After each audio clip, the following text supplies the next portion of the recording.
Assalamualaikum warahmatullahi wabarakatuh. Bismillahirrahmanirrahim. Alhamdulillah wassalatu wassalamu ala Rasulillah Muhammad bin Abdillah wa ala alihi wa sahbihi wa mawalah amma ba'dah. Apa kabar sahabat santri semuanya dan pendukung channel Ahla TV? Semoga kita semua selalu dalam lindungan Allah Subhanahu wa taala. Sebagai seorang muslim, tentunya kita pasti akan menyambung silaturahim kepada seorang muslim lainnya. Seperti misalnya kita akan bertamu ke rumah saudara kita, ke rumah teman kita, ke rumah mertua kita, ataupun ke rumah orang tua kita ketika kita sudah misah dari orang tua kita masing-masing, katakanlah sudah menikah, seperti itu ya.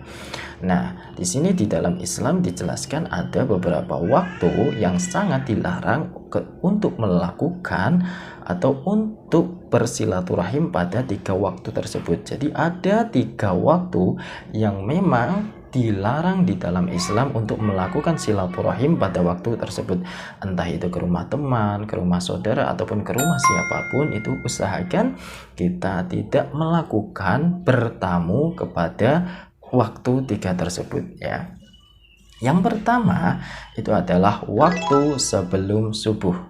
Jangan sampai kita bertamu kepada seseorang, saudara, tetangga, ataupun siapapun itu, kita jangan sampai melakukan atau bertamu pada waktu sebelum subuh. Kenapa kok tidak dianjurkan melakukan bertamu sebelum subuh? Kita tahu yang mana waktu sebelum subuh itu biasanya waktu untuk tidur, waktu yang sangat rawan untuk terjadinya sebuah bahaya ya, entah itu bahaya bagi diri sendiri ataupun entah itu bahaya bagi seorang yang memiliki rumah tersebut yang akan kita datangi atau yang akan kita silaturahim ya.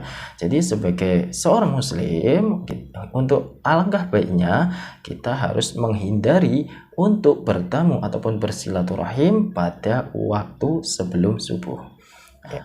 Yang selanjutnya adalah hindari bertamu atau bersilaturahim pada waktu tidur siang atau setelah duhur ya. Kenapa kita tidak dianjurkan untuk melakukan bertamu atau bersilaturahim pada 3 waktu tersebut pada waktu tidur siang? Karena biasanya pada waktu setelah duhur itu adalah waktunya orang-orang untuk istirahat, entah itu istirahat tidur ataupun rehat sejenak untuk menenangkan pikiran ataupun badan ya. Jadi ketika seseorang itu didatangi oleh tamu pada waktu tersebut, pasti kebanyakan orang-orang tersebut akan merasa terganggu. Memang ada beberapa orang yang memang tidak terganggu ya, tapi itu hanya beberapa kalangan saja. Kebanyakan orang-orang akan merasa terganggu ketika ada tamu pada waktu tidur siang, karena itu memang saatnya waktu untuk istirahat dan nyaman untuk istirahat.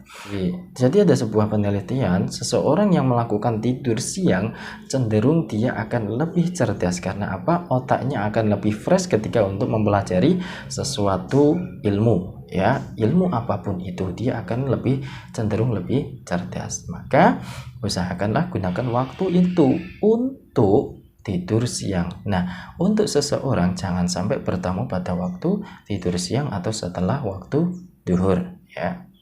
Yang terakhir adalah waktu yang dilarang di dalam Islam untuk melakukan silaturahim, itu adalah waktu setelah Isya. Nah, ini kalau memang zaman dahulu, pada zaman dahulu itu waktu setelah Isya itu memang sangat dilarang ya. Tapi kalau zaman sekarang justru waktu Isya itu adalah waktu yang sangat panjang untuk kita bersilaturahim. Tapi sebenarnya di dalam Islam itu memang sangatlah dilarang ya. Jadi jangan bertamu pada waktu Isya ya, karena akan mengganggu istirahat seseorang tersebut. Mungkin ada kalanya yang sudah kerja seharian, waktu Isya itu untuk bercengkrama dengan keluarga ataupun beristirahat, melepas penat selama seharian kerja. Kok ada tamu, biasanya orang tersebut merasa terganggu atau tuan rumah tersebut merasa terganggu dengan adanya kedatangan tamu. Walaupun memang kita kembali lagi, ada beberapa orang yang memang sangat nyaman justru didatangi pada waktu setelah Isya ya. Tetapi tidak semuanya itu bisa menerima tamu pada waktu setelah Isya, karena ada yang namanya quality time, bermain dengan anak, ataupun waktunya sudah istirahat untuk tidur ya. Mungkin saja mungkin orang yang biasa melakukan sholat tahajud atau sholat qiyamul lail ya, itu biasanya mereka cenderung tidurnya lebih awal, sekitar jam 8 sudah mulai tidur, nanti jam 2 itu bangun lagi untuk melaksanakan sholat tahajud. Nah itu mungkin beberapa alasan yang memang sangat dilarang dalam Islam untuk bertamu pada waktu 3 tersebut ya, kecuali kalau memang kita memiliki hajat, yang mana hajat itu memang hajat besar ya, untuk dilakukan bertamu, ya mau tidak mau kita memang harus bertamu. Kita harus menggunakan prosedur bertamu secara Islami dengan baik ketika kita ingin bertamu pada waktu 3 tersebut ya. Semoga bisa bermanfaat ya, dan semoga kita bisa saling mengingatkan dalam hal kebaikan agar kita sama-sama memiliki amal jariah yang mana akan kita bawa ke akhirat kelak ya. Wallahu muwaffiq ila aqwamit thoriq. Wassalamualaikum warahmatullahi wabarakatuh.